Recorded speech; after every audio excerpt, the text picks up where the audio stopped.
Hey, what is happening, Cowboys Nation? And thanks for joining us on this Thursday.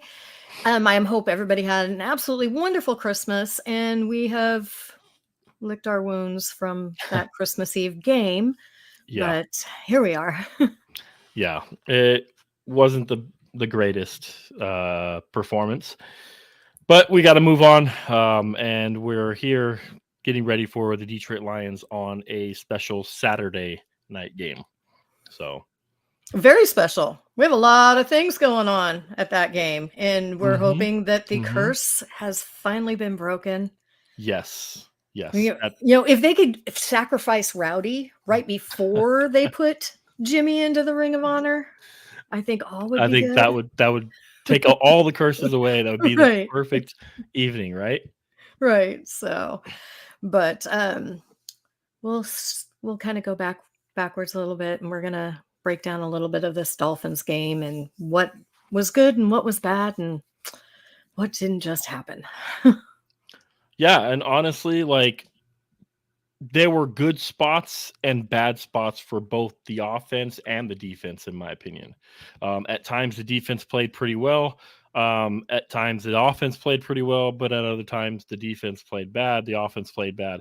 The offense started off really good. Those first two drives were great, outside of the fumble on the goal line by Hunter Luepke. And then the last drive of the offense was really good. Uh, Defense played sporadically throughout, but I'm going to continue to harp on this. Holding the Miami Dolphins to 22 points is a overall good performance because the Dolphins are the number one scoring offense in the league, averaging 30.9 points per game.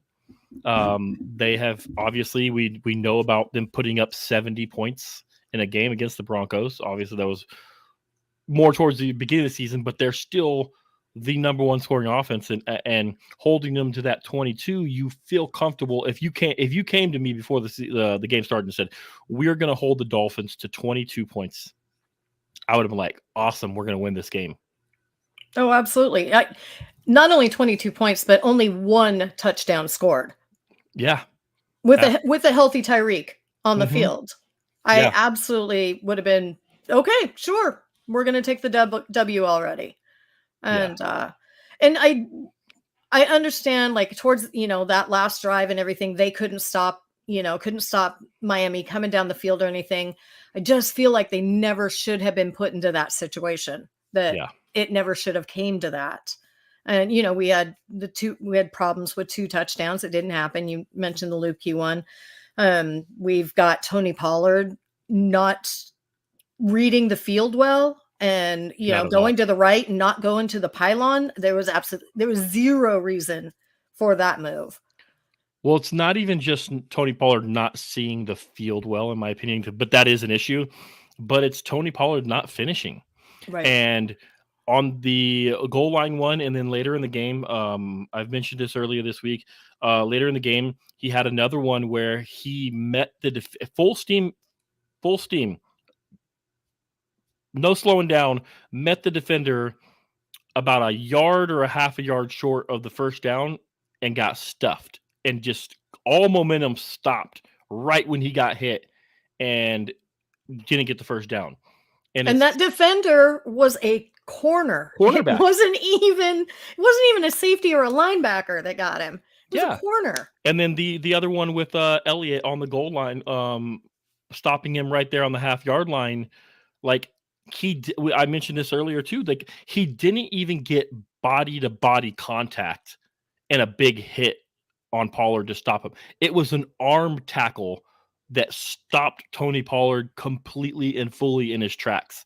That just can't happen. No. It just can't happen.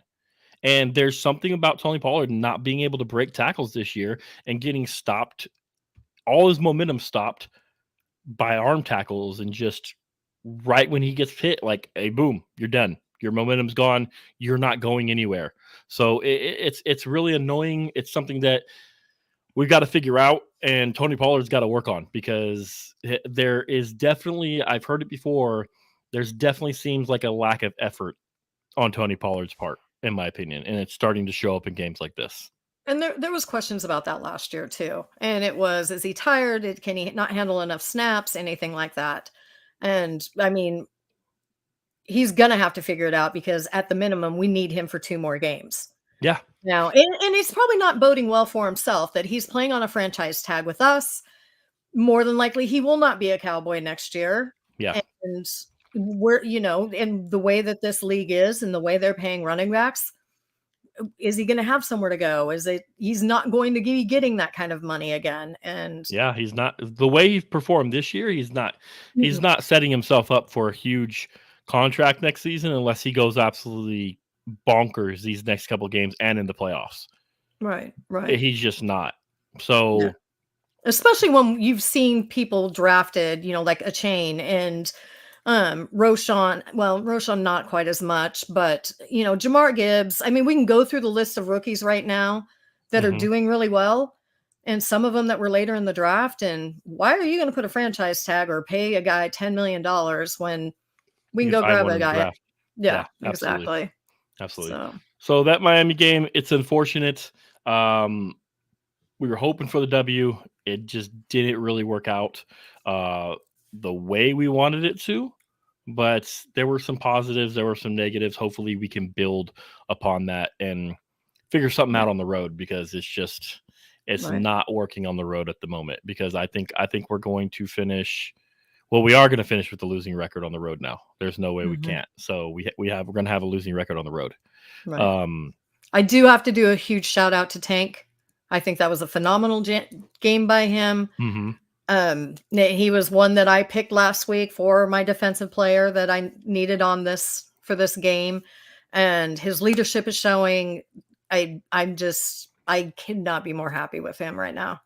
Yeah, no, absolutely. That was Tank's performance. Tank always shows up. Everybody talks bad about Tank. He's vastly underrated because Mhm. people only care about sacks for whatever reason, and they don't realize all the little things that Tank does. He gets sacks, he gets pressures, he stops the run and he defends the run very, very well, better than probably any defensive end in the league.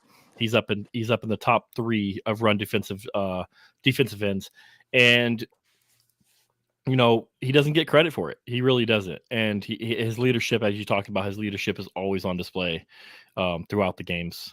And so, huge shout out to Tank. Yeah. Well, and you know what? We do have one other thing to talk about. Mm-hmm. The non-use of CeeDee Lamb in the second and the third quarter. And why? I mean, I understand that Dak was getting pressure and wasn't able to get the ball off as quickly and blah, blah, blah, blah, blah. But there were times that I saw CD wide open, and why he wasn't the first look, or what was going on. I just don't understand when you have that weapon and he's so effective, and you just tear his page out of the playbook in the second and third quarter and forget about him. Yeah, it's definitely head scratching. Honestly, and we talked about this a little bit when we were guest on the Boys in the Zone podcast with EJ earlier this week, and I honestly don't get it. Like, if you look at when this offense was at its best, and they were performing at peak level this season, it was when we were feeding CeeDee Lamb, and he was getting like 15, 16 targets a game. He was getting 10, 12 catches a game, 150 yards a game. And they were like, they're just force feeding Lamb, but nobody can guard him. Nobody can stop him.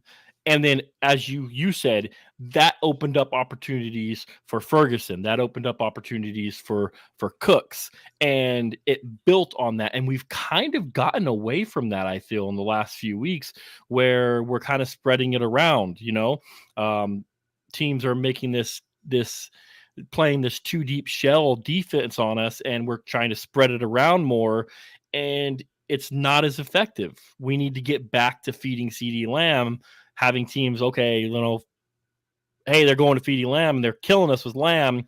We need to adjust And that's going to get Ferguson open. That's going to get Cooks open. That's going to get Tolbert, Gallup, all these guys be able to make some plays. But it all starts with focusing on CeeDee Lamb. And we need to get back to that. We really do. And then we do have the elephant in the room. And his name's Chuma. That was one of the worst performances I've ever seen by a tackle.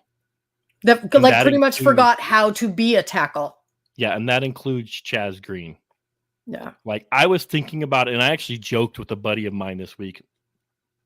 Would you be surprised, honestly, with not only his performance, but the actions he took of, like, him look two to three times looking at the defensive end and turning and helping Tyler Smith when Tyler Smith had his guy blocked, and just ignoring the defense end, letting the defense end get a free shot. And I know this is going to sound terrible, and I don't think it's actually true. So please don't quote me that I'm saying that this has happened or anything like that, and go off on it. But, like, would you be surprised if you came out and found that, like, he took money on the game, like someone paid him off, and he was just like, all right, like, I'll let him have a couple free shots at Dak?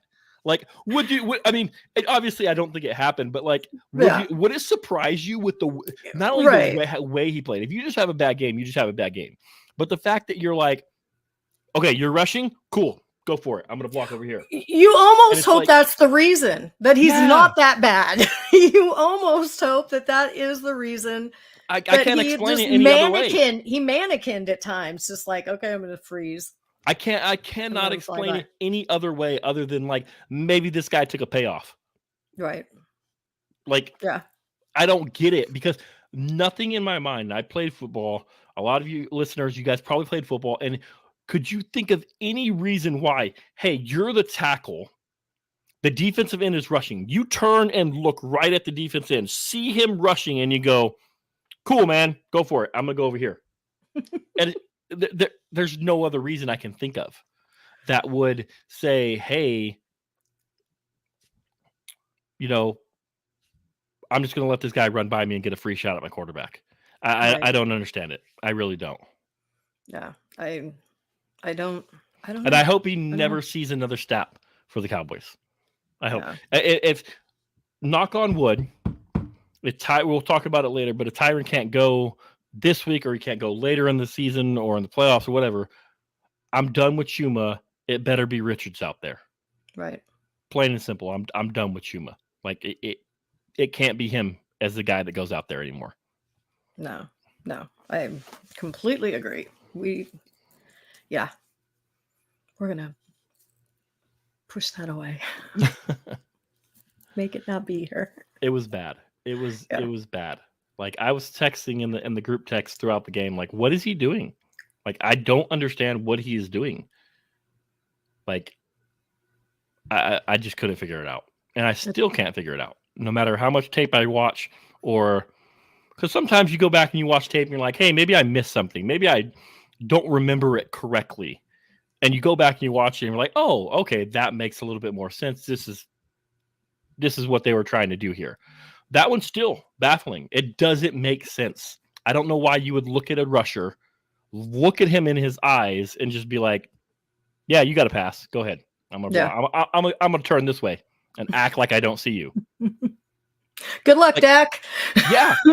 I mean, in the film study this week, everybody's got to be turning at this dude and be like, bro, like, Dak's right. Like, dude, what was this, bro? Like, did I say something to you in the locker room this last week that you didn't like? Like, did I cut you off as we're pulling into the parking lot? What?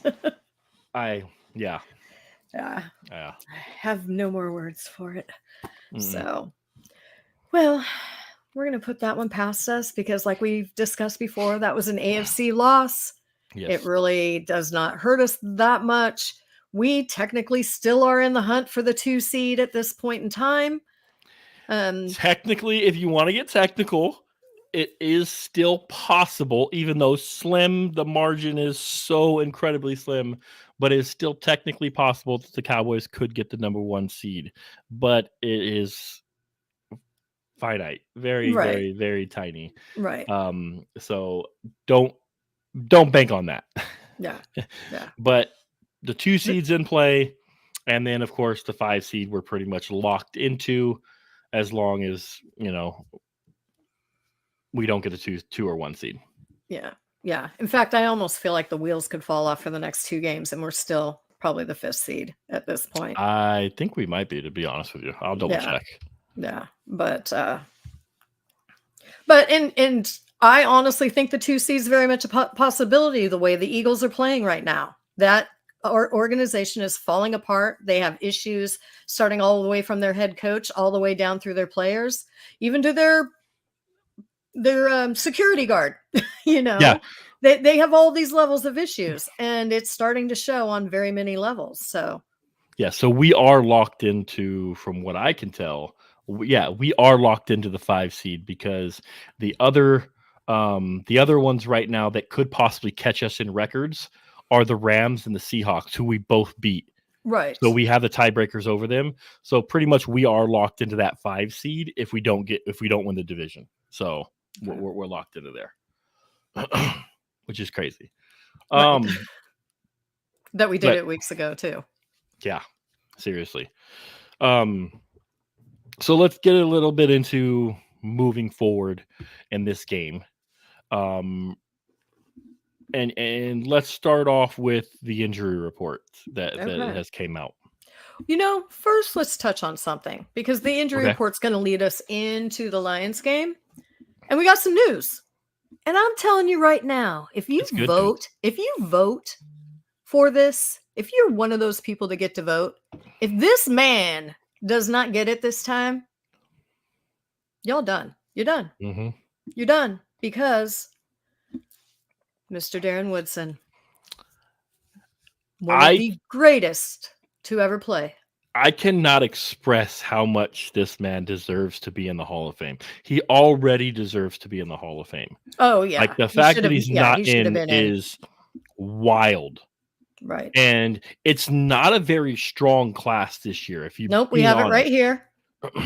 And people are like, oh, like I was reading some comments from people who are talking about it. They're like, oh, Devin Hester. If Devin Hester gets into the Hall of Fame before Darren Woodson, I'm going to be pissed.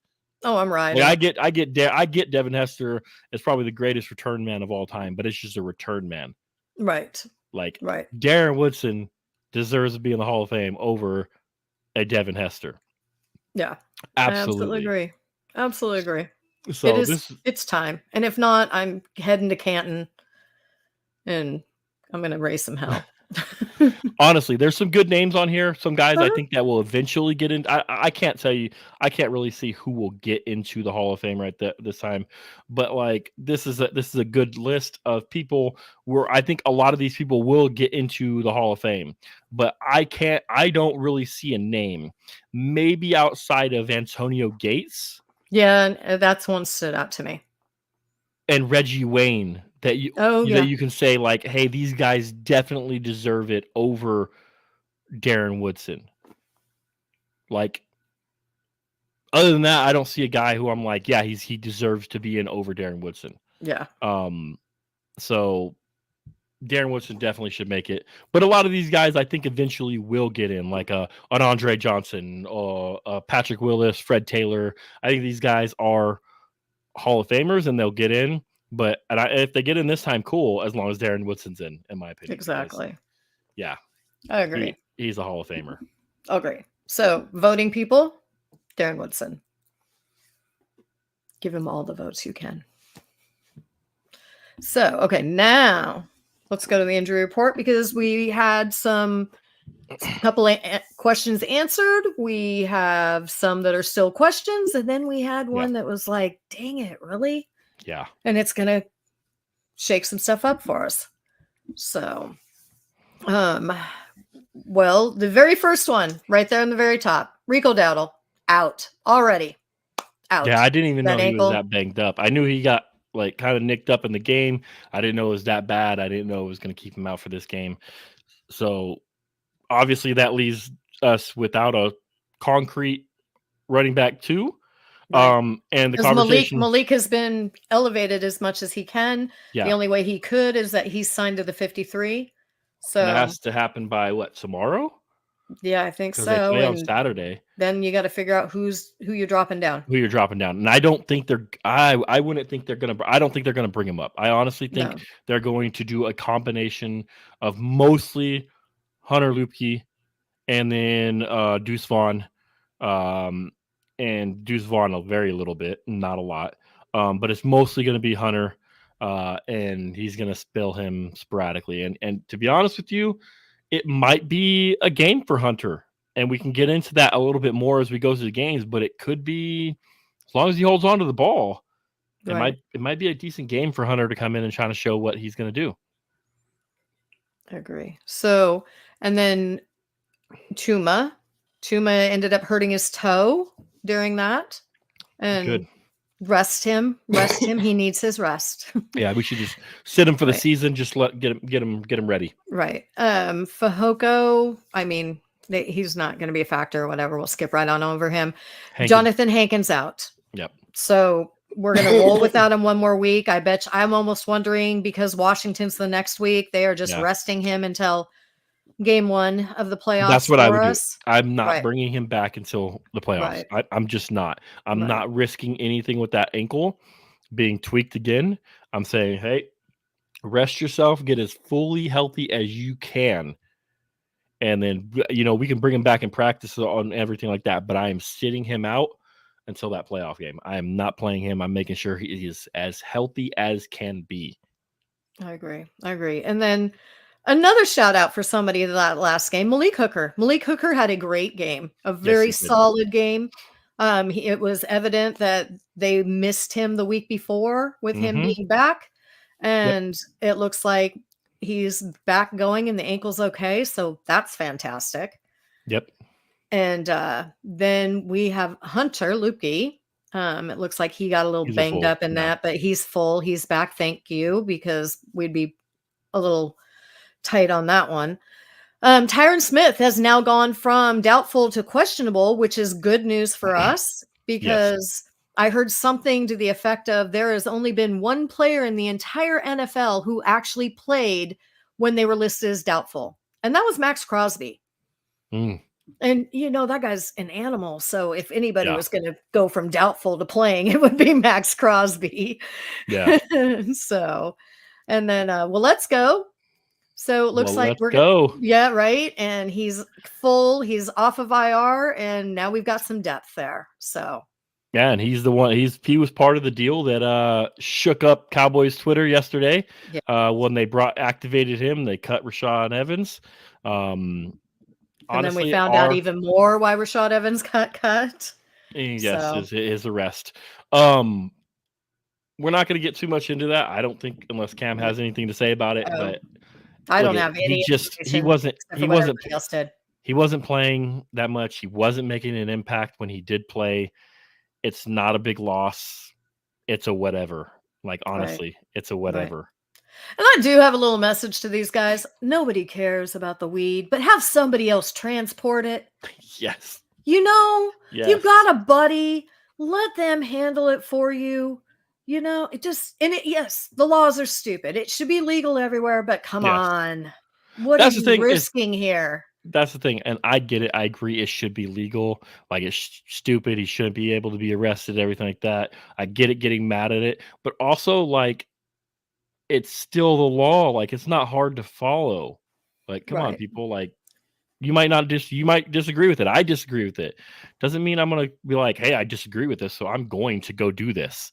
Like, just don't do it. It's simple. It's a simple thing. Don't do it. Or like Cam says, have somebody else transport it for you. Not that hard. Nope, it's not.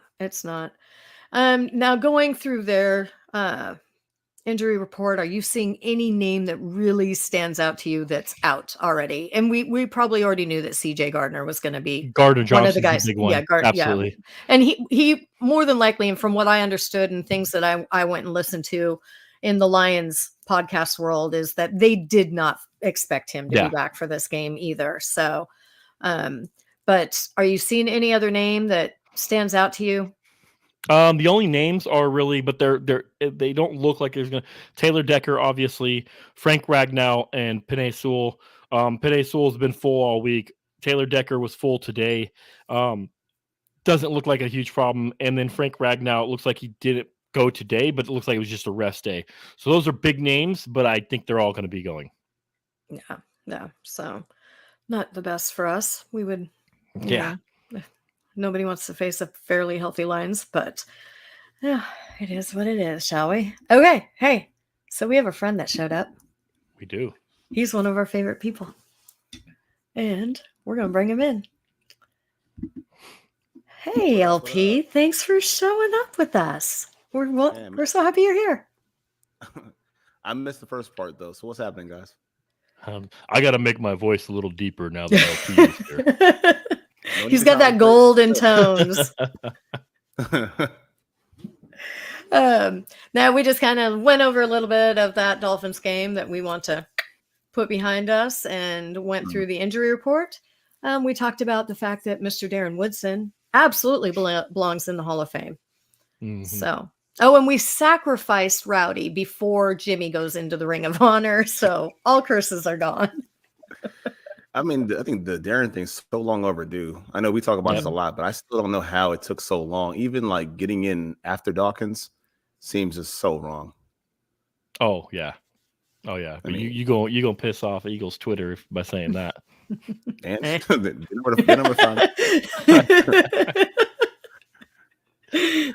his ad is right there. There you go. Hard to find. But yeah, man. I mean, that's the.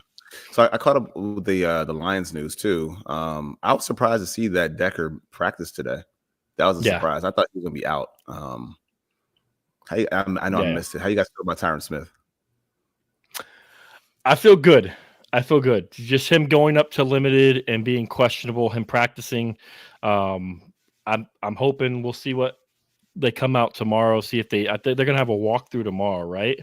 Right. And if he participates in that walkthrough and see what he does, that'll give me a clearer picture. But I'm feeling good right now because I remember Jerry Jones said at the beginning of the week, like, "Hey, he got a shot in his back. He's feeling good about Tyron." So we'll have to see. Yeah, I definitely want him out there on the field if he's any way able. I'm not resting him for the playoffs, especially our games on Saturday. We don't know what's going to happen Sunday. We're still going for that second seed. Mm-hmm. If we can lock it up and somehow and we can pull him during the game next week or something, fine. But yeah, I need him to play. They might have learned their lesson about the Cardinals game too. So I mean, you're kind of nonchalant with him being active but not playing, and you're still one game behind of everybody, and you need this game. So even this is like, well, had we not sat him, made him an honorary captain for no reason, maybe we wouldn't be sitting here right now at 10-5. So yeah, man, it's strange. You guys already talk matchups? I feel like I'm just like right in the middle of everything. Nope. We haven't got into the lines yet. Yeah. We just went through the injury report, and that was going to be our segue into what's happening with the Lions. So, what is your biggest matchup that you're looking for in this game? So I bring it up about Tyron Smith because I don't want to see a world where it's Aiden Hutchinson and Chuma Edoga. Like none of us want that, right? So that's the biggest concern. I mean, Aiden's a great player, man. We watched him play at Michigan over the years, see him dominate, and we knew what he was even in the bowl games. But to see just the impact he has. He might be like one of the top rushers in the NFL already, and just think year two for him. And I'm like, yeah, that's the guy who has the quick strike hands, the speed. Matthew, you're a trenches guy, so you know exactly what I'm talking about. But the hands, the hand placement, the movement, the closing speed. He's a scary figure, man. He's scary, really. And I was just saying, we did a show earlier in the week. We were guests on another show, and I said, like, you're talking about Chuma. I didn't even want to see him against Steele. And we know that matchup is going to happen. So I don't even want to see him against Steele. But if Chuma's out there, just pack your bags, man. Say a prayer for Dak. And that's a rough matchup, to be honest with you. But if Tyron can go, I feel a lot more comfortable with Dak's blind side. Because when Tyron has played, he's been one of the best. And what do you guys seen as far as the interior? I know we cover the draft. We talk a lot of again, Matthew, you're like the guy that I defer to for trench warfare, essentially. Have we kind of been overrating their interior guys? Have we been overrating Aleem McNeil and what they have up front. I feel like those guys have been kind of missing in action a little bit. Or am I just talking crazy? A little bit, but they're actually that's kind of the strength of their defense, to be honest with you. And McNeil's on IR. Oh, okay. Yeah. So that's kind of like the strength of their defense is their number 4 in the league in run defense. Like that's their big thing is stopping the run and forcing teams to kind of try to pass on them. Obviously, it also plays into their style. Like they want to get up like us. They want to play a fast, high-paced game and get up on scoring, making teams pass. So that has actually kind of does help their run defenses because they have scored so many points, force teams to get out of the run. That's why our run defense a little bit in some aspects has looked better on paper as well. But they have some good guys in there, and so that and their defensive depth. line is their strength. Oh yeah, they do have. They've got depth. Mm-hmm. So that's their strength right there is the defensive line, and really forcing teams to try to pass. And their pass defense isn't great. Their pass defense is not great, but it's their run defense that's really the strength of that defense. And overall, the defense is not great. But that they have those pass rushers with Hutchinson, who we talked about, John Kaminsky. Yes. Kaminsky. You remember him from his Atlanta days when Dak and Zeke had that fumble happy game. He caused a couple fumbles. So he can get after the quarterback a little bit. He's not a great pass rusher, but he can get out the quarterback a little bit. And then their interior, with like Isaiah Buggs. Yeah. They Levi Owanruski behind him. Yep. Mm-hmm. Yeah. So while I agree, I do think that their run defense is a little bit inflated because they get teams out of running because they have to keep up with them with passing. But they do have a decent run defense. How are you feeling about their secondary, like with Brian Branch and in the matchups with that? Their secondary is not good. No, I think, and this is more from a fantasy perspective, but I think they were like one of the best matchups for fantasy receivers all year too, which just tells you, it's not an indicator of what you see with the X's and O's, but it kind of tells you that, hey, they're susceptible to giving up a lot of plays to wide receivers, right? And Branch is solid. He's for where he is as a rookie, it's pretty good. It's not bad, but again, he's still a rookie, and he's relying on if he plays Cam Sutton, who I don't think is as good as been built up to be, and then they're relying heavily on their safeties to kind of take away a lot of big plays, which they haven't been good at. Melifonwu, Joseph. I feel great about our guys in this game. I really do. And Cam Sutton is one. Yeah, he's dealing with he's questionable with that toe. So I will say that this. Could be Melifonwu is a player. Yeah. Melifonwu is a player. And one thing they do like to do with him is he blitzes a lot. He comes off the edge. They blitz him. I think last week, I think he had 2 sacks in the game. So they blitz him a lot. He's kind of their, I don't want to say it's not a Micah Parsons, but like a player X where they move him around to do a lot of different things. And he's a really good player. But overall, their pass defense is not great. They're 23rd in pass defense. They give up 243 yards per game through the air. So, and did I see something like they blitz 24% of the time or something like that? Ooh, I don't know that would feed right into Dak's play and and that sounds very Dan Campbell-esque, to be honest with you, in a very aggressive defense, to be honest with you. So yeah, that's towards the bottom or towards the top, because 25 seems a bit, not low, but it seems a bit kind of. I guess from last week we had, like for example, FanDuel's like 20% blitz rate. They're about 25. I think that's kind of even keel. Now, if you're gonna blitz with your secondary the way they are, that's you're asking for it pretty much.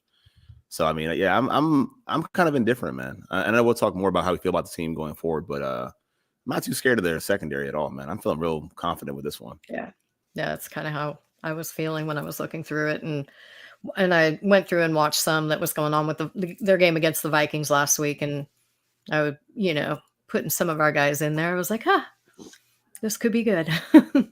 That's probably why too. If you're looking at, I guess for CD, right? Because CD is like on an absolute tear right now. If you give up 140 to Justin Jefferson with Nick Mullins, what do you think Dak's going to do with CeeDee Lamb? I mean, Right. it makes all too much sense to go nuclear with CeeDee Lamb this week. And that's kind of what we were talking about. Let's get your thoughts on this, LP. We were talking about it earlier with CeeDee Lamb kind of like them ghosting him for the second and third quarter. And I had mentioned that, when the Cowboys offense was at their best, when they were at their peak height, they were forcing it to CeeDee. He was getting 15 targets a game, 11, 12 catches a game, like 150 yards a game. Like that's when. Do you feel like, hey, that's what we need to get back to? Because it seems like we've kind of gone away from that. I mean, all right. So you watch the game, right? And you say to yourself, well, where is CeeDee Lamb in the second and third quarter? He had 10 targets, right? He had 10 targets. He had like out of Dak Prescott's 32 passes, he had 10 targets. It was like 30% of the passes. There's no such thing as too much CeeDee Lamb at this rate. There's no such thing. So whether or not you're going to incorporate other guys into the offense, Jake Ferguson, or you want to have more Brandon Cooks, it doesn't really matter. The one guy that can play anywhere on the field, and I mean literally anywhere on the field, whether it's in the backfield catching a pass or if it's in the slot as the X or it's another, say the Z, it doesn't make a difference. Give him the ball. It's that easy. There's not a formula. There's not a science or whatever the case is. You can be critical of maybe it's predictable. It's actually not, because you don't know where this guy lines up. So, yeah, I don't agree with that at all. Yeah. I think that, you make a good point. He got 10 targets. I think we really fed him. Two of our best drives besides the last drive were the first two drives, and we fed him a lot in those first two drives. And then just to see that success and go away from it until the end it was kind of annoying. Yeah, I couldn't quite put my finger on it. So I'm watching the game, and I thought maybe that the pace of play was different. I figured maybe the Dolphins kind of held the time of possession, with the score and the double dip. Maybe that was part of the issue.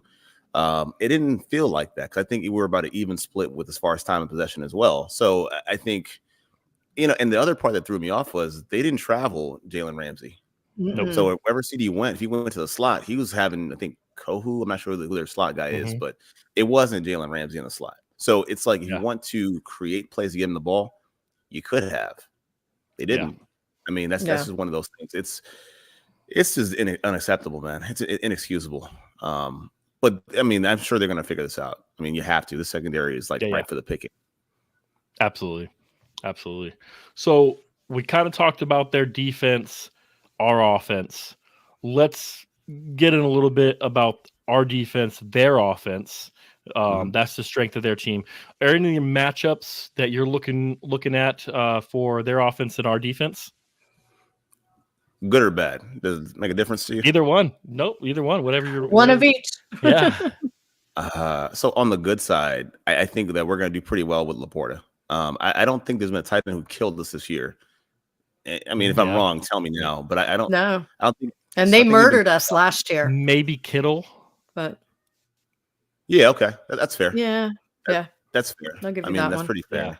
Yeah. But I think overall they've handled it pretty well, like as far as tight ends this year. Yeah. So I don't have a Laporta issue. I mean, he's like their guy as far as like screen plays, gadget plays. I mean, even design plays for him, especially like in the red zone. He's kind of their guy, but I don't think we can't handle that. I think we'll be fine. Jaron Curse slander aside, we're going to be fine. The guy that I worry about really, and hope he's not watching, but the guy I worry about really would be like St. Brown, right?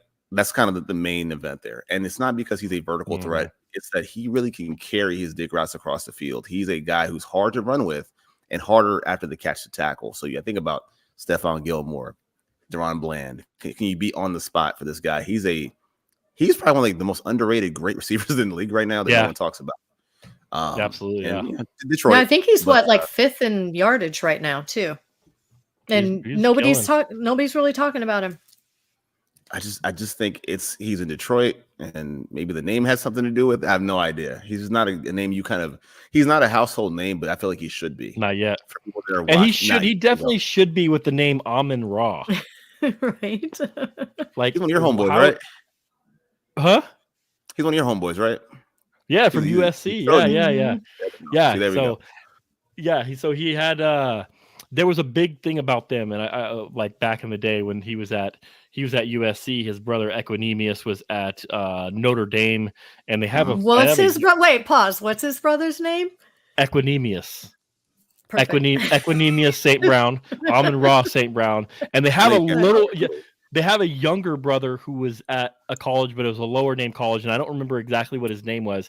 But there was a comparison with them because with the Ball brothers, and because their father was very much obviously not in the limelight that LeVar Ball was, but the very much like that kind of father, like pushing his sons to do all this and like forcing them to be these players and training them himself all the way up through and everything like that. So like I got to know them well. And then obviously I was a big USC fan, so watching Amon-Ra there was great. But Amon-Ra obviously has become the guy out of that family. Equinemius, I'm not even sure where he is anymore. He was with the Packers, and I think he went to the Bears. And I'm not sure if he's still in the league. Oh, he's still there? Okay. And then their younger brother, I don't think their younger brother ever made it anywhere. Yeah, but yeah, he's a guy that I'm a big fan of him. And yeah, he is 4th in the league in catches. He is, come up if my computer would load.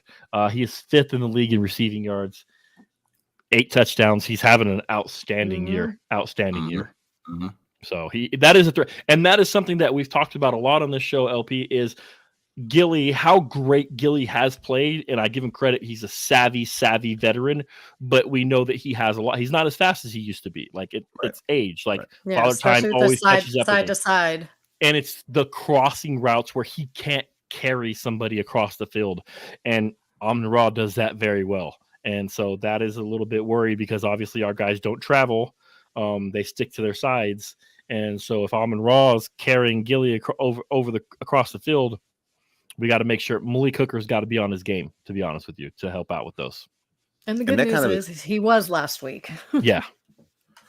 And I guess it kind of extends out to the running game too, and actually the play action game as well. I guess my biggest fear in this game, and I'll kind of tell you what I'm scared about, but also okay with, is that the Cowboys have to, I think in my opinion, they're going to defend the outside runs to Gibbs a lot better. Way better. But once again, you don't have Hank the Tank in the middle. So without Hankins now, you open yourself up to that smash mouth football down your throat with David Montgomery versus Jahmyr Gibbs. And Gibbs is not soft, man. He's not a soft away from contact that kind of guy. He's not what you think he is. He packs a punch too. But what you may see happen is that they're going to try to overcompensate with that. Maybe bring their linebackers, or air quotes, their linebackers, bring them up and leave these voids behind that middle area. Because if you got Hooker playing in the parking lot, you got the linebacker safeties moving up. Now you have those dig routes to St. Brown. Even a guy like Jazz Reynolds kind of does the same thing. So I kind of look at that. But here's the big but. If you can pressure Jared Goff, because that's a guy who does not like to be moved off his spot. He's very statuesque. So if I move you off your spot, if I rattle him a little bit, we got a shot. And I think that's the key, is get this guy uncomfortable, get to him. So that's good and bad, but it's all script dependent, man. Do we lead? Do we trail? It's tough, man. No, yeah, you're 100% right. And getting to Goff, pressuring Goff. If you put pressure on Goff, he is not going to perform well. Like he is a really good quarterback if he can sit in a clean pocket and just make his throws. Like that's what he does well. And play action where he doesn't have to feel that pressure. But as soon as you start getting pressure on this guy, he crumbles. Like he folds. And so that's my key to the game as well, is Micah Parsons, Lawrence, Osa. These guys have to show up big, and they got to get pressure on Goff as much as possible. We have done that, but I just saw this today. This is these last 2 games against Buffalo and against Buffalo and who we just looked, the Dolphins. The first time since 2021 that the Cowboys haven't had a turnover and a defensive takeaway in back-to-back games since 2021. Like that kind of blew me away. So what do you think is there's like, what's the cause of that? So I saw the stat, right? I saw a stat and I thought about this. And I said, is it us not doing the right things, or is it teams being more careful in how they play against the Cowboys? And I think the common fiber here is teams have been playing ahead, they have the lead, and they run the ball on us. So you're less susceptible Yeah. to a turnover, right? Less picks, Yeah. less sacks, fumbles. Like, Oops. it's just the formula, man. The element They're of how you taking beat less the Cowboys. risk. Yeah. Yeah. I mean, they're playing really at that point not to lose, right? Like once you have the lead, you're playing not to lose because you know what it takes. So I think, I mean, is it a weird stat? Yeah, it's a weird stat. But I mean, there's a reason for it, and it's a rational reason for it. You know what I mean? And even how they're talking about Quinn lately, I mean, it might be a bit of overreaction from what I can see. Based on what you had to work with, I think it's a bit of overreaction. Yeah, that's true. We've had some unfortunate injuries this year to some big players because look how our secondary would be so much better if we had Diggs and Gilly and then Bland in the slot. Like Jordan Lewis, give him his flowers. I've been very critical of Jordan Lewis for the last couple of years. The last couple of games, last 3-4 weeks, Jordan Lewis has been playing really well. But still, he's not at that level of a Bland. So, like, just put Diggs in there, and that's huge. That's different. We know about Overshown, like his potential lost before the season started. And then obviously Hankins the last few weeks has really impacted our run defense. So like and the loss of LVE. And we talked about it last night that I think Clark is very lost out there on that field without LVE guiding him and telling him where he should be and where he should be looking. So we've just been gashed straight up the middle with that. Yeah, that's a good point. So he's working with some limited cards there, but he's got to figure it out. It's something we've got to figure it out. I like I said, the Buffalo game aside, I didn't think the defense played terrible against Miami. Holding them to 22 points is not a terrible game at all. It's actually a really good game if you look at if you go through the Dolphins' record and the points that they have scored. That's one of their lower scoring games. So yeah. So I mean, yeah. My bad, Max. Go ahead, man. Sorry about that. No, I was just gonna say, like, I was just gonna agree. Like, the Dolphins, they're averaging over 30 points a game. To hold them to 22 in their own stadium is not a horrible performance by our defense, in my opinion.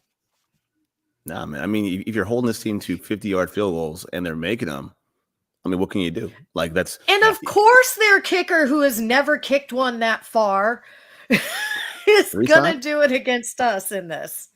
You know, like that was his career. Yeah. We're not gonna do it once, twice. We'll just do it 3 times. And man, he pulled a Steph Curry after the game too. He counted, I was like, yo. I mean, give it to him. So I think that's the key too. Also, bear in mind, I know there's like a fear of like those McDaniel kind of guys, those Shanahan run schemes. And people were like scared, like of seeing this offense with Achane and Mostert and the motion, the misdirection. They handled it so well. I mean, 3.5 yards of carry to that offense with those kind of playmakers. Yep, it's commendable, man. The only mistake Dallas made was scoring too soon, and that's it. Yeah, I mean, I'm not gonna blame the zebra. I'm not doing that. Not doing it. But we know what it is. But that was like the only difference in the game, man. I think that's it. And I think I'm sure you guys will talk about like the confidence level of the Cowboys and what this game means for them and the rest of the season. But I mean, all in all, that wasn't a bad game last week. They just happened to lose against a team that had things fall in their favor. That's it. I'll just say right now, like we not only like, hey, we can't lose this game, but we better not lose this game with putting Jimmy Johnson in the Ring of Honor. Don't say that. Don't say that. Better not lose this game. Mass will do it. He doesn't care. He'll throw it out there. Saying that I'll be so. We are really going to have to sacrifice Rowdy. Now that you've thrown things out into the universe, we're going to have to write it. Don't say that, man. Well, so it's weird. I think like every time this game happens where, oh yeah, we got this guy being inducted to the Ring of Honor or something crazy happens, man. And the only recent example I can think of is shutting down AT&T Stadium. And that was just so painful. Like the back-to-back run to a fullback, then Willis McGahee. Like I'm not gonna jinx it like that. I'm just gonna watch the game play out. But I mean, yeah. Jesus, don't put that. I was gonna talk about the Washington game with the Ring of Honor of like I think it was Emmitt Smith. Did we put Emmitt Smith in the Ring of Honor with that Washington game? Which one was it? We were winning 13-0 with like 3 minutes left, and then they hit Washington hit Moss twice, right? Moss twice with Moss like twice, yeah. 70-yard throws back to back, and we lost 14-13. It's just like out of nowhere. I was so heated. So you want heated. something petty? So I have so I got a real petty story. Do you remember when Emmett needed like 25 yards to get like 1,000 for like the 10th straight year at Washington? And they were so petty, they wouldn't let him have it. I was like, man, okay. But this is the amount of petty you're dealing with, man. And they talked about Detroit like being like the party stopper or whatever. I mean, even last year, right, when they did to Green Bay, they wanted to beat Green Bay with their whole hearts there. I mean, the game didn't even matter. And I think that's indicative of what you're dealing with, man. But again, both teams, I think for us, the whole Lions house of cards to fall is just Jared Goff. If you can move his feet a little bit, I mean, if you're a quarterback purist, really watch his feet under duress versus a clean pocket. And you're like, yeah, that's not good. It's like, bad. That's bad. So, yeah, man. I mean, and he also doesn't. He's the prototypical of I don't know how to read a defense. Like I need to have my reads perfect, and so that's why when plays break down, he panics and stuff like that because he doesn't know how to read a defense. I remember there was when he was in 2017, 2018, when they were really big with the Rams and they were killing it with Sean McVay and him, and everybody's like, oh, this guy's a really good quarterback. And there was one shot that they showed where he was just standing there looking like blank face, and then you could see him go like he got the call in his helmet, and then he started calling everything, and you're like, this dude's just like he doesn't know what to do out there until the coach tells him, hey, this is what's happening, you need to do this. And so if you could switch it up on him, because Bill Belichick really gave the blueprint and ruined his whole career in LA in that Super Bowl, because Bill Belichick caught that and he said, hey, after that, because that communication to the quarterback shuts off at 15 seconds remaining in the play clock. So Bill Belichick would throw a defense out there, that 15 seconds would hit, and he'd move his defense into the defense he wanted. So Sean McVay could not put out there, hey, this is what they're doing, you need to do this. And McVay had no idea what to do. I mean, not McVay, but Goff had no idea what to do. And that kind of led to his downfall in LA. And obviously he's got weapons now in Detroit and he's doing better. But yeah, if you can make it so his pocket's not clean and you get, like you said, LP, get his feet moving, it's going to be a long day for him. So, man, to that point, do you think, because I don't think I've seen it, you guys watch the 22 more than I do these days anyway. Do you think that we're doing anything different with our alignments, our fronts? Like you mentioned Belichick, right? I think Belichick is famous for one down lineman, 10 guys standing in different spots, that whole kitchen sink thing. Have you seen that lately? Anything like that? And it's weird because, again, a lot of our guys are somewhat similar in their body type, similar in, I mean, they're just so multiplicitous, right? Like you guys can have anybody anywhere, any given play. And I'm like, I'm not seeing that. I'm not seeing that at all. I'm not seeing it this year. And you know what, man? It could be based on like the numbers being thin. Communication, we can't do that. I can't throw Damone Clark in a 5-wide set, right? Like, for example, we had LVE. LVE in the last 2 years has been playing more outside rusher than I've ever seen him play. Like he was your other blitzer. I don't see that with anybody else. I don't see the other guys. And honestly, man, I haven't seen Osa really stick out in a couple, I'll say like a month, man. If I'm not lying to you. In a couple I feel like I haven't seen him in a while. It seems like he slowed down at this time last year as well. And so I think it's been since Thanksgiving. Yeah. Might have been Thanksgiving game. But you're right. Like I haven't seen excuse me. I haven't seen that as much from, because like sometimes Quinn for the past few years, he comes out with some wild formations where you're like, this dude's a madman. Like why he's lining these people up some crazy ways. I haven't seen it this year that much. I think he's just sticking with what the players know right now. And that could be because we're missing some key leaders in the defense. Maybe. I was about to say it could be because of the injuries and that we are using hybrids in certain positions, and it's just like keeping it simple, I think. And maybe that kind of capsizes what you're able to do.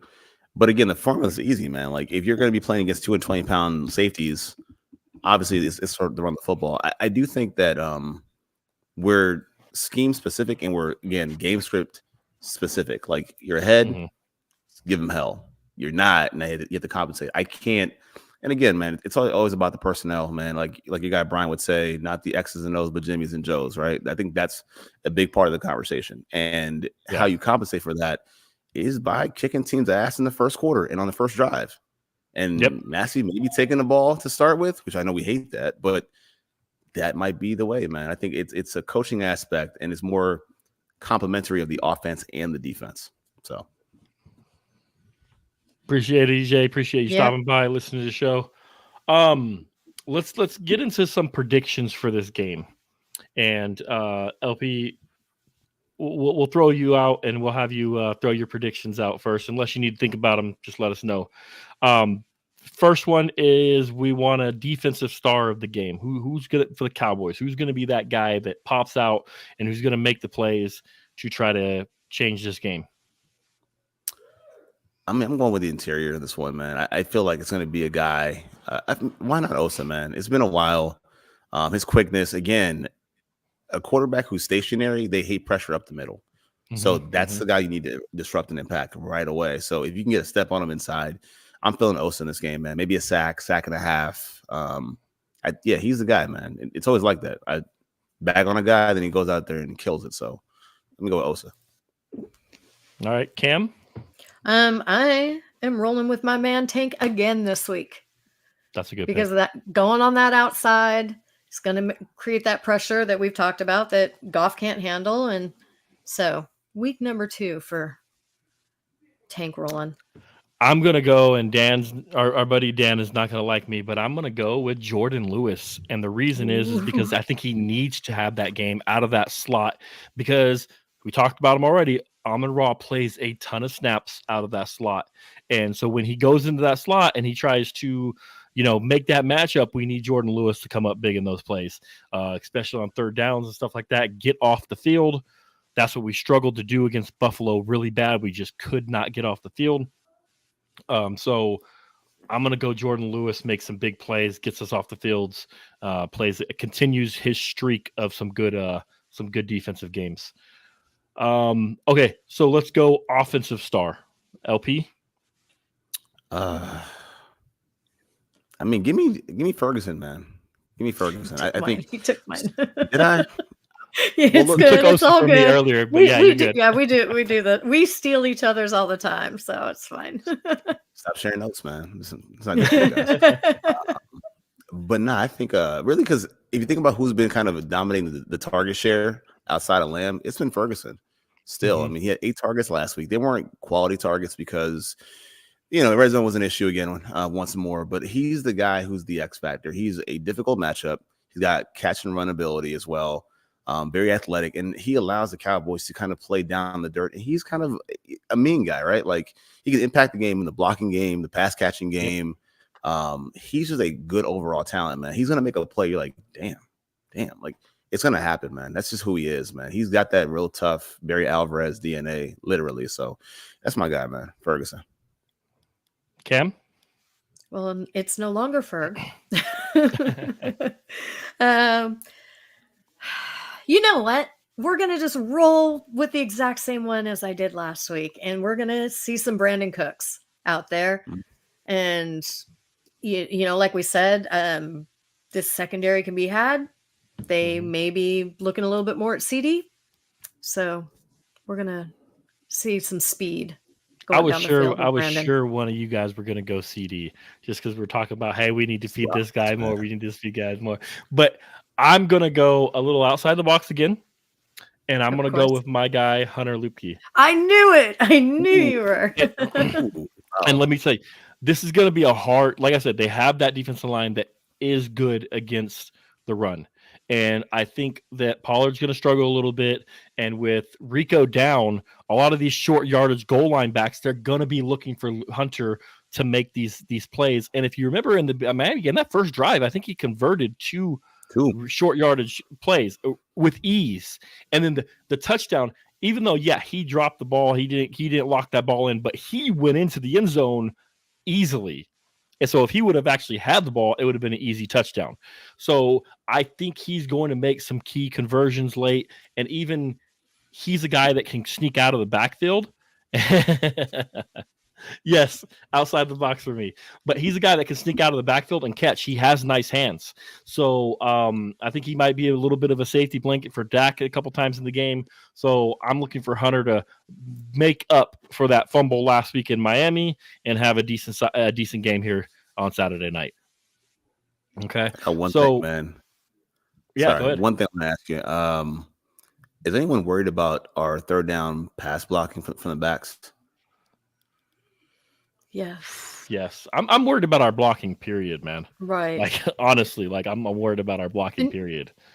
And CD hasn't even been that really great with blocking lately. Is one thing I noticed. Yeah. Yeah, on the edges. Yeah, he's. There's a hard issue in some places, and I talked about that earlier with Pollard in his runs. How many times this guy gets a hand on him and he's stopped dead in his tracks, and it's like, where's your heart? Where's your desire? So there's a hard issue going on with this team a little bit. So I don't want to Shanghai the show. We're gonna talk like narrative and big picture later on, or is that happening now? Because no, you can I'm go ready for it, man. Too. Yeah. Go. So I guess with this team, right? Because we want to all be either right or wrong at some degree, right? Like I want to be right that this team is not the same old team, and I want to be wrong that they can't advance deep in the playoffs. But if we're talking about these guys have a heart issue, that comes from leadership, man. Honestly, and it comes from someone saying, "Hey, that's not acceptable anymore." There's been things said about CeeDee Lamb as far as his willingness to play through things. You know what I'm saying? Like, hey, just don't look for the flag. Go get the football. I mean, you're an all-world talent. We all know about that catch that happened in Minnesota a couple of years. Like, any ball is your ball. Like, your catch radius is somebody who's like 6'7". Like, you can catch anything, but you can't catch a tantrum with these refs. Like, play the game, play football. And I do think a lot of this team, and talking about the refs and the refs this, the refs that, including number 11, that's not a winning mentality, man. Like, you can't beat two adversaries in the same game. It doesn't work like that. We have to kind of move past that. And I wonder who's the voice in the room say, look, play football, make this block, lower that shoulder, get in there. Like, there has to be a guy who does that, whether it's Dak, whether it's McCarthy, whether it's Lawrence getting in somebody's face, or Zach Martin, or whoever the case is. That great teams find a way. Great teams don't make excuses. And great teams do not look for a bailout, because we're not going to get it. We know it's not going to happen for us. I just think that's kind of my thing with this team. And it's like the little details, man, like picking up this blitz, Chuma Edoga not blocking down like twice. Like, these things happen far too often. And I don't know where it comes to a point where, hey, look, even the penalties thing too, man, this is another thing. Like, all this stuff has to stop at some point. And I don't know who enforces that. I don't know who's the guy that's like, again, we talk about Troy Aikman, right? You know, Troy getting guys' faces and set the record straight. Who's that guy? Because that has to stop at some point. Someone has to stand up, so we can sit it down. So that's my thing, man. No, it's a good point. CeeDee Lamb a couple times has given up on plays, begging the ref for a flag, and like I'm like, hey, you might have been able to make that play if you didn't stop to go look at the ref. You know, so no, you're spot on there. There's got to be some kind of accountability on those, and be like, hey, stop looking for the refs, just play your game, play football. Absolutely. Okay, so let's get into our bold predictions for the game real quick. LP, you got a bold prediction? Bold prediction. All right, man. I'm going with a block kick. Sorry, block punt. Okay. Block punt. Sam Williams block punt, return for a touchdown. Sam Williams block punt, return for a touchdown. I like it. And Cam hasn't moved for. That she moved for a second. I don't know if she's coming in and out. Cam, can you hear us? Nah, man, she's caught in the Matrix. Yeah, she's caught in the Matrix, man. So I'll give my bold prediction, and it kind of goes along with what you were talking about a little bit, LP. My bold prediction for this game is that Micah Parsons will get a holding call this game. Is that flag is going to come? Yeah, I know it's bold. I don't know. My camera's freeze. Yeah. Can you hear me? We can hear you. My camera's freezing up. I don't know up. if she can hear us. I think so. I don't think so. No, but that's my bold prediction is Micah Parsons finally after what 9 games gets a holding call called, and we can all celebrate. Has it been 9 games? It's been 9 games, man, 9 games though. since he's got a holding call called against him or Man. called for him. It's And you know what? ridiculous. It's funny, man. It is though, because truth be told, man, I mean, there's no way to stop that guy.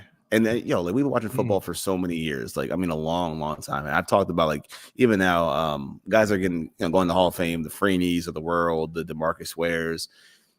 And I'm not a person who's like caught in the moment. Like me, I have like a reverence for NFL history, strong reverence for that. But I've never seen a guy with a faster first step or just faster steps at all. You're good. Guys. My camera. But I've never seen a guy like that. Up though. 4 turnovers though. That's a good one. That would be nice. That'd be nice. Yeah, man. I mean, and again, I'm sure that you can't get a holding call every single snap out there, man. But there's no one that sudden, that impactful of a defender right now. And the fact that he's not being recognized by the refs, by the officiating, is like, it's a bad look, man. It's actually really disappointing because you really can't measure how dominant he is without being at least vindicated by the penalties and the lost yardage he collects by their sacks or holding calls. It's BS to me, man. Absolute BS. No, I feel you. All right, well, I'm gonna actually have to wrap up here soon. Wife is already blowing up my phone, so let me get your final score prediction. What do you got for us? Let me go 33-20 Cowboys. 33-20. Okay. I like that, actually. I really do like that one. Okay, 33-20. That's a good. I'm going to say it's going to be 30-14. I think the Cowboys put on a really good defensive performance. I think they come to play offensively, have a 30-point game, and it's just kind of on cruise control at the end of the fourth quarter. We might even be able to give some guys some rest or so, whatever. But 30-14, I think it's a pretty safe game for us moving forward. And I know Cam is in and out. I'm not sure what's going on. But that's pretty much it for the show. That's what we got. Unfortunately, we're not able to get Cam's score prediction. We got some score predictions coming in the chat. 35-17. That's a good one. 45-35. We got a 40 burger in the prediction here. Lions scoring in garbage time too. So any parting thoughts, LP? We really appreciate you being able to take some time and come on the show with us, man. We always love hearing from you, man. Nah, man. Honestly, thanks for having me, man. It's great having the like minds link up and talk football like this in this open space. I'm just excited, man, for what this team has to offer. I'm just kind of riding the wave like all of us are. I'm not going to get too angry or upset. Just watch the games and enjoy. And when you get a chance, man, check the fantasy score too. Well, yeah, that's right. Me and LP have a fantasy championship game this week. So that'll be interesting. We're going head to head on that one. Of course, I'm going to win it. I'm going to check. Is something happening right now? Let me see. Let me see. Let me pull it up real quick. Is it going well for you? Oh man. Oh, Ford and Cleveland. Hey, that ain't fair. That ain't fair. I'll take it, man. Ford and Cleveland's defense is going off for you right now. All right, but I appreciate it once again. Appreciate you coming on, man. We look forward to talking to you. We'll have you on again, hopefully later. And go Cowboys. Man. Thanks, guys. Peace.